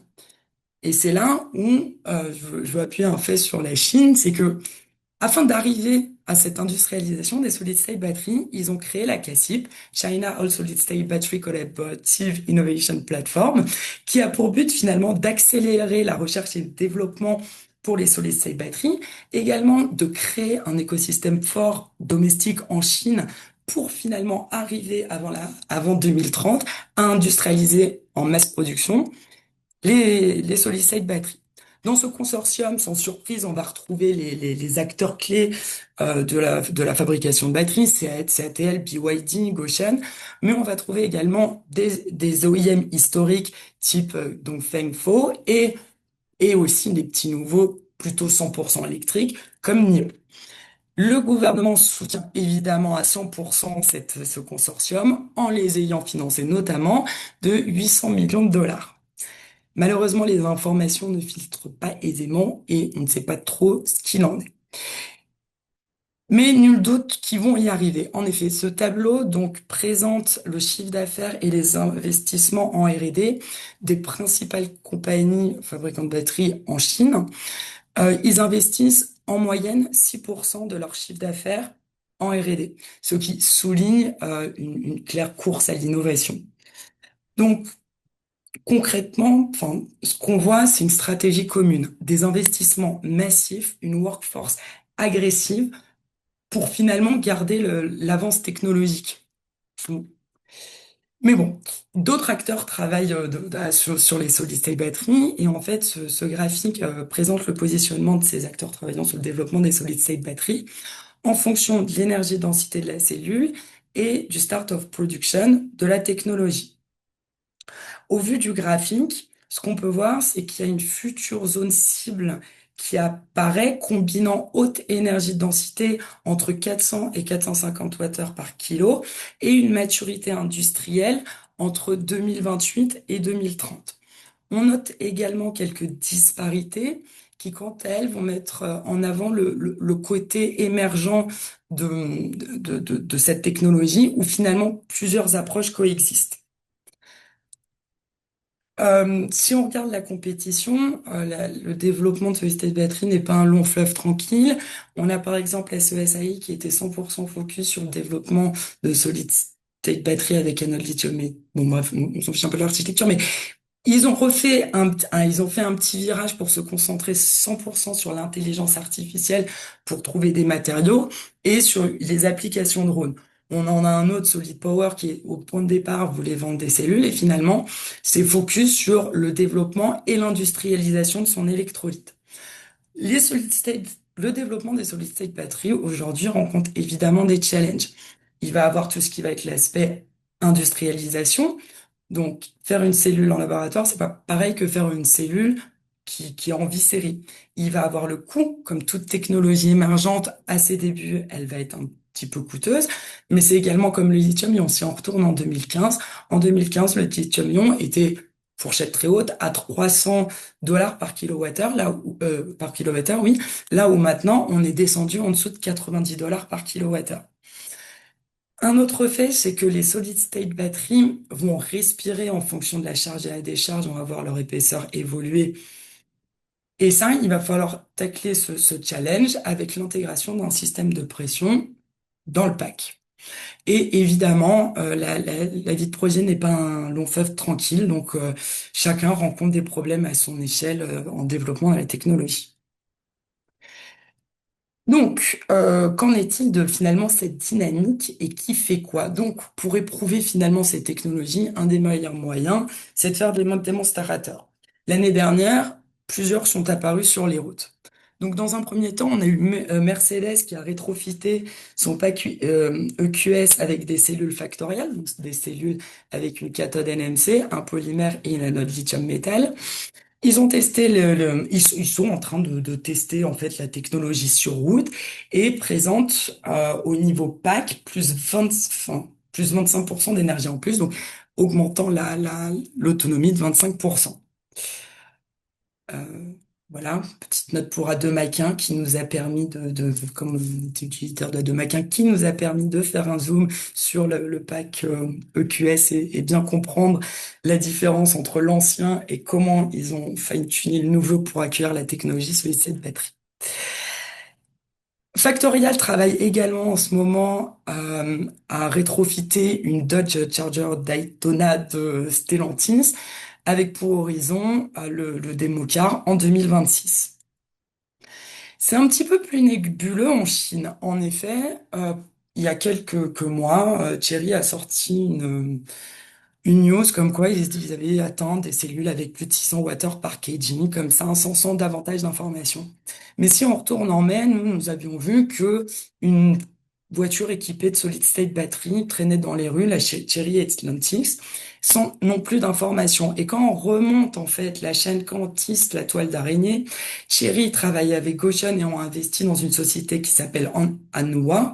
Et cette société travaille en fait à 100% sur des solid state batteries. Et quand on regarde un petit peu leur planning, un peu questionnable, mais peu importe, ils ont prévu en 2027 de lancer des cellules à 500 Wh par kg. Donc on retrouve un petit peu nos petits à quelques chiffres près. Mais les Chinois travaillent également activement avec leur démocars et l'année prochaine, on devrait en voir également sortir. Nous avons aussi la BMW i7 qui a été rétrofitée, donc cette fois-ci avec des cellules Solid Power, donc une cathode NMC, un électrolyte solide type sulfide et une anode graphite dopée silicium. Pas de chiffres ont été annoncés, mais BMW a clairement dit qu'il travaillait sur le pack, notamment pour intégrer le système de pression, pour le comprendre, pour les solid state batteries. Plus récemment, à l'IA en septembre de l'année dernière, QuantumScape avec PowerCo et Ducati ont dévoilé une moto rétrofitée donc avec des cellules de QuantumScape. Euh, voilà. Donc eux, ce qu'ils ont mis en avant, c'était une décharge continue plutôt haute et une charge hyper rapide entre 4 et 5C. Nous avons également réalisé un démonstrateur. Nous avons en effet rétrofité un 2 roues avec notre technologie lithium métal. Concrètement, en rétrofitant en plug and play, à savoir on a utilisé le volume alloué pour la batterie lithium-ion avec notre technologie. Ça nous a permis un gain en autonomie significatif. Avec le scooter initial, donc équipé d'une batterie lithium-ion, le scooter pouvait parcourir à peu près 63 km. Nous avons, avec notre technologie, atteint 106 km à plus de 60% de gain en autonomie. L'utilisation de notre Gen 4 lithium métal a également permis d'alléger le pack et donc du coup on a eu un gain en perdition de poids de 13%. Donc voilà, pour conclure, la dynamique afin d'embrasser les solid state batteries est clairement en marche. Aujourd'hui, toutes les différentes technologies sont en train d'être testées, éprouvées, débuggées, donc en laboratoire, mais également en conditions réelles au travers de démocars, afin de garantir leur commercialisation prochaine. Merci pour ta présentation, Camille, c'était très intéressant. Et on voit qu'il y a quand même pas mal d'enjeux encore à faire pour ces batteries. Il y a beaucoup de perspectives intéressantes. J'ai deux questions pour toi. La première, c'est donc je la cite, hein, au-delà de enfin, du risque d'emballement thermique, est-ce que donc vos batteries sont plus performantes en recharge? Alors, est-ce que la solid state batterie est plus performance en recharge? Exactement. Alors, Ouais. si on répond d'un point de vue marché de ce que proclame chacun, ça va dépendre. Par exemple, QuantumScape, oui, eux, peuvent faire une recharge de 20 à 80% en 12 minutes. D'autres vont également avoir ça. Il y a des solid state batteries qui vont clairement dire nous ne faisons pas de la charge rapide, on est plutôt sur du 1C, type un chinois Willion. Donc eux, ils vont pas faire de charge rapide, mais ils vont se positionner sur le swap batterie. Mm. Nous concernant, aujourd'hui, on veut atteindre 20 minutes, donc du 3C. D'accord. Ok. Il y a une question par rapport à ce que tu as dit en introduction sur les smart cells. Donc, pouvez-vous m'en dire un peu plus d'un point de vue technique sur ce que vous appelez les smart cells? Euh, ça va être une cellule dans laquelle on va mettre un capteur afin de prédire notamment un vieillissement prématuré, un risque d'emballement thermique, par exemple. Enfin, je peux en dire Ok, vraiment plus. oui, Enfin, c'est un c'est petit bien. peu comme nous si on avait une Oui, puce dans notre bras qui permettait de prédire, ouh là là, attention, il y a une défaillance, demain tu vas avoir une grippe. Donc du coup, on sait en amont qu'il faut qu'on aille se reposer. d'accord. Du coup, bah, s'il y a besoin de précision, je ferai une mise en relation pour que vous puissiez échanger par la suite. Bah, Très écoutez, bien. merci Camille pour ta présentation, c'était très intéressant. Donc on avance un petit peu parce qu'on a pris un tout petit peu de retard sur le planning. On va pouvoir passer à la dernière présentation de notre matinée, de notre webinaire. Nassim, voilà, je vois que tu arrives et que tu commences à partager ton écran, c'est parfait. Est-ce que, Euh, est-ce que vous voyez mon écran, Pierre? je vois ton écran, on voit ton écran, c'est parfait, on t'entend. Donc voilà, Très, du très, coup, très bien. écoute, je te laisse la main sur cette dernière séquence. Voilà. Très, très bien. Merci, Pierre. Donc, Nassim Rizouk, je suis ancien chercheur à l'Estaca. C'est bien d'intervenir après Camille, parce qu'elle nous a parlé beaucoup du problème thermique des systèmes de stockage et des batteries. Et donc, derrière ça, c'est notre rôle d'aller chercher les bonnes solutions pour la gestion thermique des batteries et comment on peut chouchouter ces batteries pour prolonger leur durée de vie et aussi assurer leur fonctionnement dans les bonnes conditions. Dans cette présentation, je vais un petit peu commencer avec brève vraiment présentation de notre laboratoire, le Staka Lab, pour ceux qui ne connaissent pas le Staka. Et par la suite, je présente plutôt le cœur de la présentation autour de tout ce qui est gestion thermique et amélioration des performances thermiques des batteries. Et je termine avec les bonnes plateformes qu'on utilise dans notre laboratoire pour développer la thématique, ce qu'on appelle, nous, électromobilité.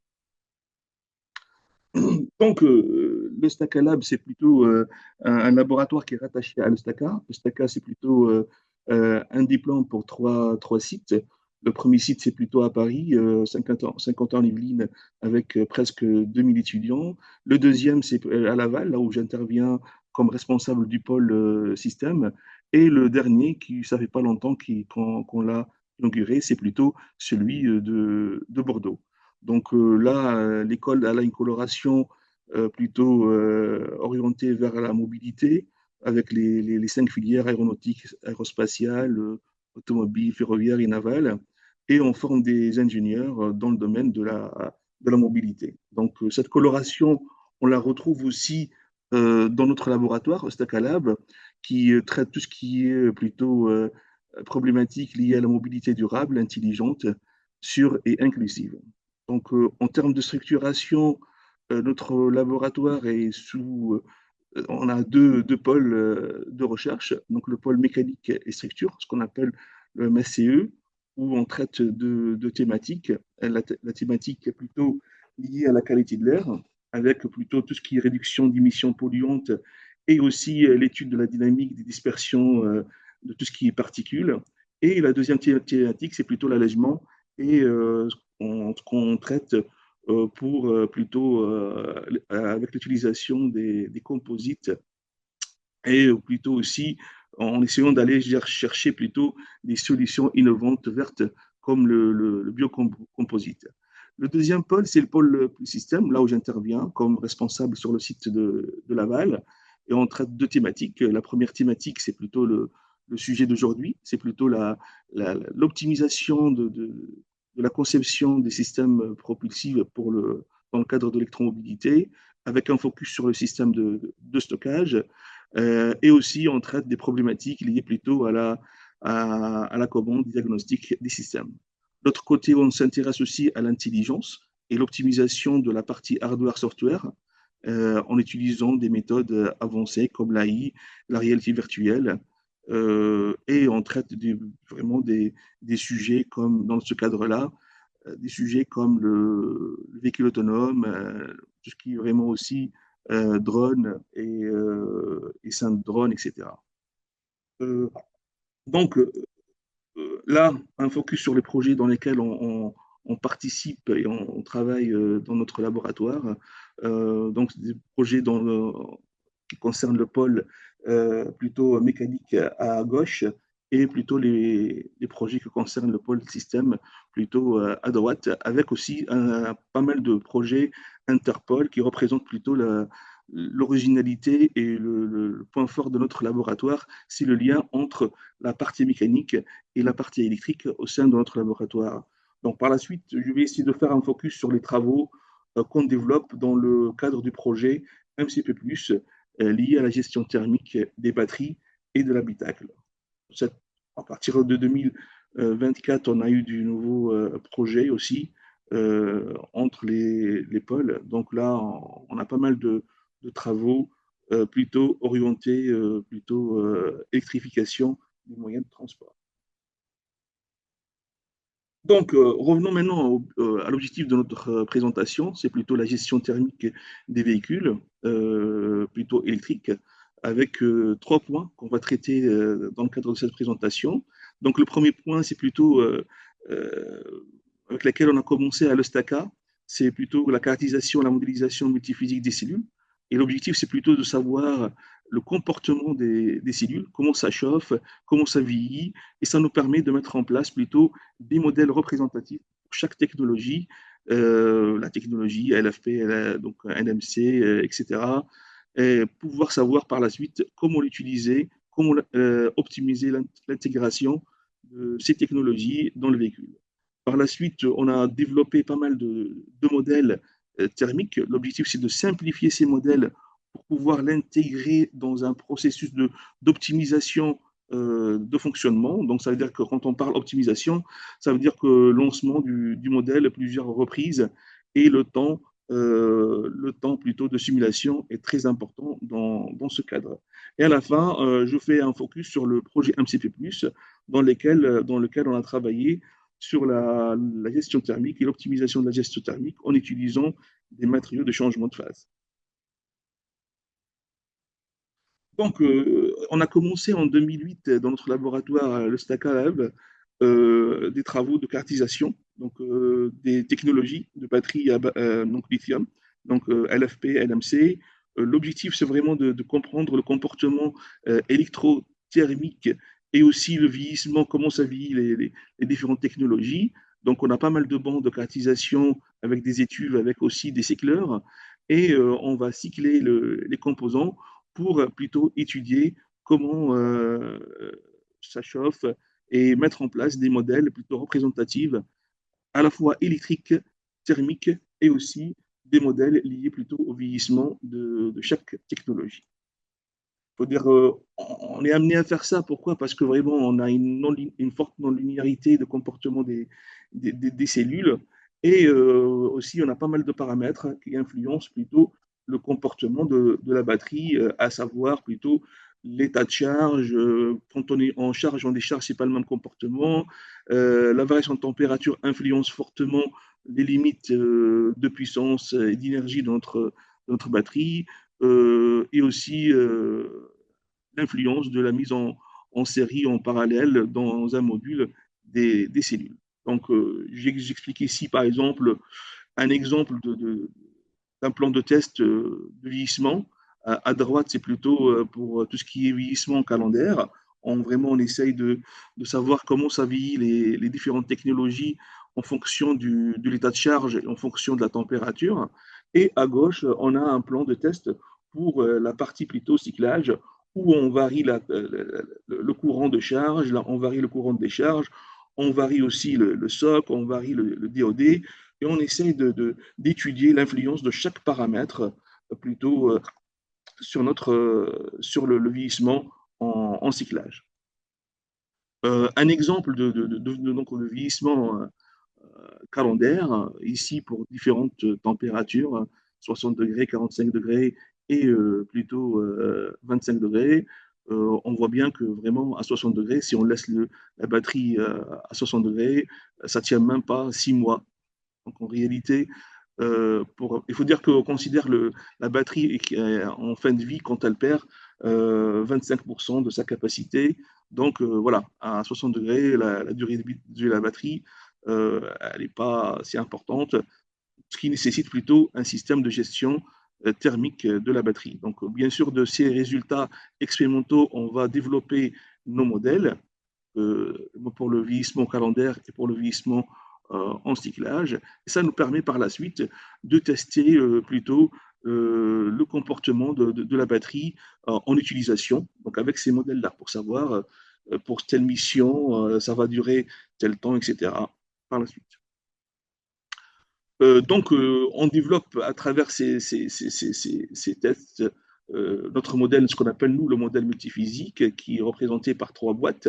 Donc, le modèle plutôt électrique, qui est lié plutôt au modèle thermique, parce qu'il y a une fusion et un lien direct entre les deux. Parce que, on a les paramètres internes qui sont en fonction de la température, et le modèle thermique qui est en fonction des pertes calculées à travers les résistances internes de la batterie. Et tout ça, vraiment, ramène vers la température et le soc et le courant influencent notre modèle plutôt de vieillissement calendaire et de vieillissement plutôt en cyclage. Donc voilà, on a un modèle multiphysique et cette vision-là, composant, va nous aider par la suite dans notre vision plutôt système. Donc on peut utiliser ces modèles-là pour plutôt comparer les différents types d'hybridation et les potentiels d'hybridation à travers les modèles qu'on a. On peut aussi mettre en place les gestions électriques et thermiques et tester avec les modèles qu'on a mis en place. Et même, on peut faire aussi même vraiment des comparaisons plutôt écolo-économiques à travers, par exemple, un travail qu'on a développé sur la comparaison des TCO entre les véhicules thermiques et les véhicules électriques. Par exemple, ici, un travail dans le cadre d'une thèse qu'on a développé une thèse chiffre avec Rio, vraiment, on a étudié plutôt l'intérêt de véhicules électriques, donc la zone verte là, par rapport aux véhicules thermiques en fonction du coût du carburant et le coût de la batterie en euros, en kilowattheure. D'accord? Donc, on voit bien, par exemple, au bout de 6 ans,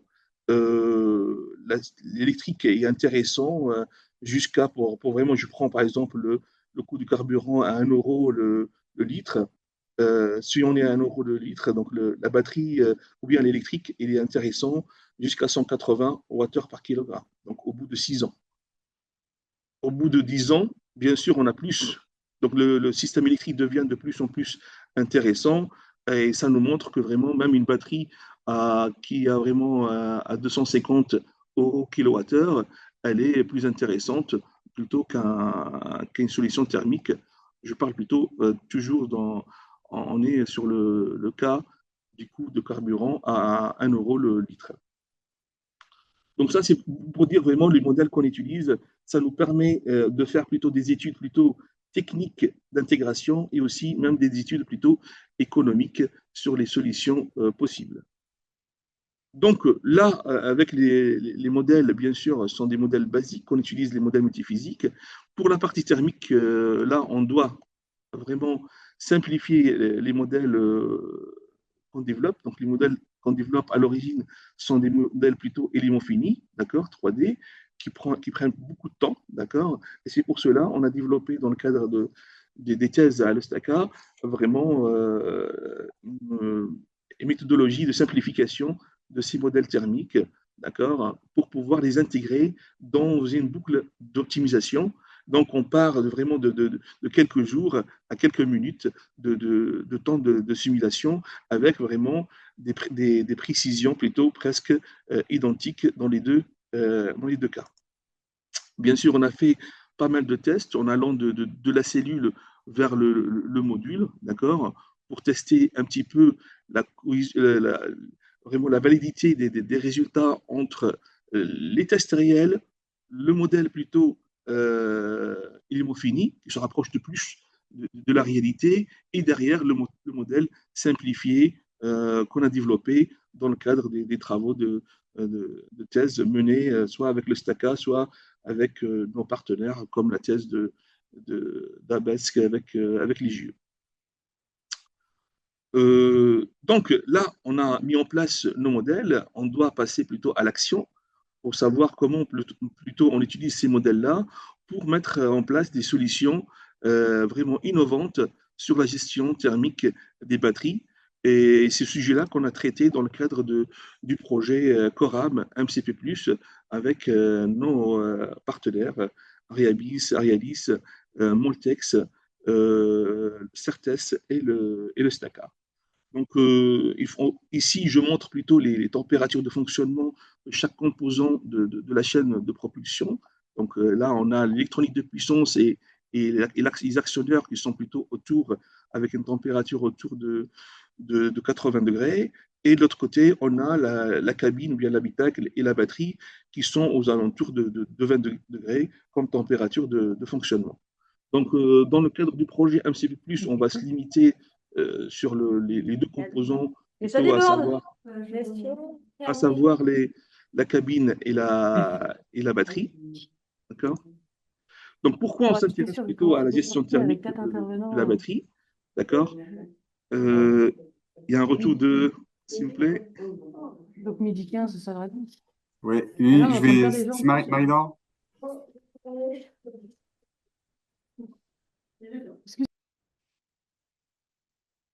Ok, très bien, merci. Donc là, pourquoi on s'intéresse plutôt à la partie thermique de la batterie? C'est un facteur très important qui influence beaucoup vraiment l'autonomie de notre véhicule. Et il faut dire que vraiment à -7 degrés, on a 35% d'énergie de la batterie qui part vers la gestion de la cabine et gestion thermique de la cabine et de la batterie. Donc c'est pour cela on doit trouver des solutions innovantes, bien sûr qui concurrencent aussi le coût de la batterie qui ne cesse de diminuer actuellement. Et donc, c'est pour cela, dans le cadre du projet MCP+, on a eu l'idée d'utiliser des matériaux de changement de phase qui ont vraiment une grande capacité de stockage thermique lors du passage entre liquide et solide. D'accord? Donc, c'est une solution plutôt passive qui ne consomme pas de l'énergie et on l'a utilisé pour développer des solutions plutôt innovantes pour la gestion thermique de l'habitacle et de la batterie. Voilà. Donc, l'objectif du projet, c'est plutôt de mettre en place des solutions innovantes pour le chauffage d'habitacle et la gestion thermique de la batterie. On a mis à la fin de ce projet-là, qui est terminé plutôt au mois de septembre 2025. Donc, on a mis en place des prototypes, d'accord, pour la solution gestion thermique de la batterie. Bien sûr, la solution qu'on a mis, elle est plutôt adaptée pour le moment aux véhicules sans permis, donc VSP. Et pour la partie plutôt stocker habitacle, on a aussi mis en place et testé un prototype d'un stocker à base d'MCP. Donc, dans le cadre de ce projet-là aussi, on a étudié les performances des différents vraiment matériaux MCP pour savoir plutôt quel est le matériau le plus adapté à notre étude. L'objectif final, c'est d'économiser l'énergie, bien sûr, augmenter l'autonomie et aussi améliorer la durabilité des batteries, donc améliorer la durée de vie. L'avantage du matériau de changement de phase, c'est plutôt qu'ils ont une température plutôt de fonctionnement bien définie et ça va nous assurer plutôt une température homogène au sein de notre pack batterie. Dans ce cadre-là, donc, on a fait pas mal d'études. Donc, sur l'emplacement, là, on doit mettre plutôt notre système de gestion thermique et aussi tout ce qui est plutôt dimension de notre système. Et on l'a testé plutôt sous Fluent, d'accord? Et par la suite, actuellement, on est en train de faire les tests plutôt, terminer plutôt les tests plutôt sur le prototype réel. Donc là, on a testé dans le cas plutôt passif, donc où on a plutôt des très très bons résultats pour les véhicules VSP. Et on est en train aussi de prolonger cette technologie vers le VP, là où on a plutôt un système plutôt actif. On a le passage de l'eau dans le cas des véhicules VP. Il faut juste dire que dans le cadre de ce projet-là, on a déposé 3 brevets et un quatrième on est en train en phase de dépôt. Donc pour la partie Stocker, donc on a travaillé sur une méthode un petit peu différente. C'est plutôt que, au lieu de vraiment d'utiliser une méthode directe vraiment avec les méthodes de changement de phase, on a plutôt opté pour vraiment un système booster pour la pompe à chaleur embarquée. Donc pour améliorer et plutôt avec un coût réduit et écologique, ça veut dire que là, tout à l'heure, on parlait plutôt des coûts actuels des batteries. On est aux alentours de 90 dollars le kilowattheure.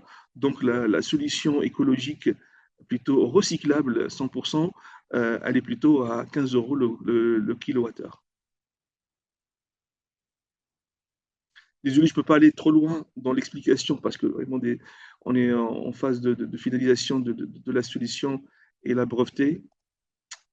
Donc, je termine ma présentation avec les moyens qu'on dispose à l'Eustaca pour réaliser les études sur plutôt la partie électrification et la partie intelligence embarquée dans les moyens de transport. Donc ici, je présente plutôt quelques exemples des moyens qu'on a au sein de notre laboratoire. On a des véhicules à l'échelle 1, donc électriques, soit ce qu'on appelle le Colibus, Twizy et autres. On a des simulateurs, donc des simulateurs de véhicules et des simulateurs de vraiment aéronautique. Et on a aussi des zones de test. On a des mini-villes plutôt, une plateforme mini-ville plutôt à l'échelle réduite. Et on a aussi une plateforme de test plutôt des drones à l'échelle 1. En face de ça, on a pas mal de moyens de caractérisation, d'accord, soit sur la partie électronique de puissance, soit sur la partie stockage, comme j'ai expliqué dans la présentation d'aujourd'hui. Et on travaille aussi beaucoup sur la partie plutôt mobilité, plutôt faible vraiment à l'apport humain, en fait, on va dire. Donc, ça s'appelle la mobilité douce. Donc sur le côté mécanique aussi, je peux vous parler aussi des bancs. Ce n'est pas l'objectif de la présentation d'aujourd'hui, mais je me limite plutôt à la partie plutôt système. Merci. Je laisse la main à Pierre. J'espère que c'était vraiment clair pour vous. Très bien. Tu as terminé, Nassim, c'est bon? Oui, j'ai terminé. Merci. Parfait. Bah, écoute, merci pour ta présentation. Voilà, bah, je vois qu'on a lancé le sondage pour le webinaire. J'invite tous nos participants à prendre quelques minutes hein, pour répondre à ce sondage, à la fois sur le contenu, mais aussi sur la forme, et puis éventuellement aussi pour les mises en relation qui pourraient vous intéresser. Écoute, Nassim, je n'ai pas de questions actuellement, donc je profite de ce temps-là pour te remercier de ta présentation. C'était très clair, il y a plein de projets passionnants. Et c'est vrai que ça fait le lien avec les projets qu'on a pu présenter aujourd'hui et puis finalement l'actualité. Hein, c'est que actuellement, il y a des appels à projets dédiés à la filière, hein, le Coram, tu en as parlé, ça a été évoqué aussi dans les présentations précédentes. Donc, et c'est un peu l'objet de ce webinaire et c'est la mission du pôle, c'est de vous mettre en relation entre membres pour faire des projets innovants. Donc, si jamais vous avez eu l'envie, l'idée de monter des projets, je vous invite à vous rapprocher de nous, à vous rapprocher des STACA ou des partenaires qui ont été présentés ce matin. Donc, on n'hésitera pas à vous accompagner dans des projets. Et puis en conclusion, parce qu'il finalement il est déjà midi 15, on a débordé un petit peu. Écoutez, je reste à remercier chaleureusement nos intervenants, Laurent, Philippe, Camille et puis toi, Nassim. Hein. C'était passionnant. On aura pu faire un webinaire qui aura duré 2 ou 3 fois le temps de cette matinée. Donc, je vous remercie. C'était très intéressant et je vous invite tous à vous inscrire à nos webinaires et à surveiller les prochains qui vont arriver, hein, notamment sur la partie infra et la partie données. Voilà. Écoutez, je vous souhaite à tous et à toutes une bonne journée. Et puis, je vous dis à bientôt. Merci, au revoir. Merci. Bonne journée. Merci.